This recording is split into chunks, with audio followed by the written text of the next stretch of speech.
In today's video, I'm going to teach you how to format text into columns in Microsoft PowerPoint.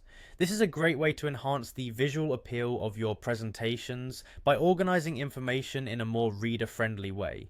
Let's walk through the steps to achieve this so you can master it for your own slides. Firstly, make sure you have Microsoft PowerPoint open on your computer. You'll want to navigate to the presentation you're currently working on, or perhaps create a new one if you're starting fresh. Once you're in, locate the slide that contains the text you want to format into columns. Now, click on the text box that holds this text. It's important that we have the text box selected, as this will allow us to manipulate how the text is displayed. Right-click on the selected text box, which will open a context menu for additional options. From this menu, you'll want to select the Format Shape option. This choice opens a panel on the right side of your screen, granting you access to a variety of formatting options.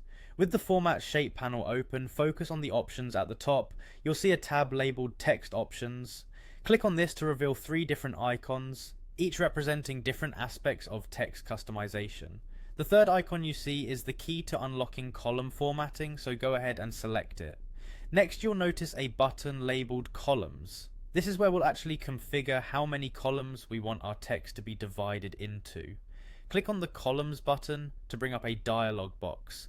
Here you can adjust the number of columns to suit your needs. Whether you're crafting a 2-column layout for a balanced look or experimenting with 3 columns for a more complex structure, the choice is yours. After you've decided on the number of columns, finalize your decision by clicking OK. This confirmation will apply your chosen column settings to the text within the text box. And there you have it. You've successfully formatted your text into columns in PowerPoint. This method not only aids in the clear transmission of information, but also enhances the overall aesthetic of your presentation. Column formatting can be particularly useful for slides that are dense with information, helping to break up the text and make it more digestible for your audience. I hope you found this tutorial helpful and that you feel more confident in organizing your next PowerPoint presentation. If you have any questions or need further assistance, feel free to reach out. Thanks for watching and happy presenting.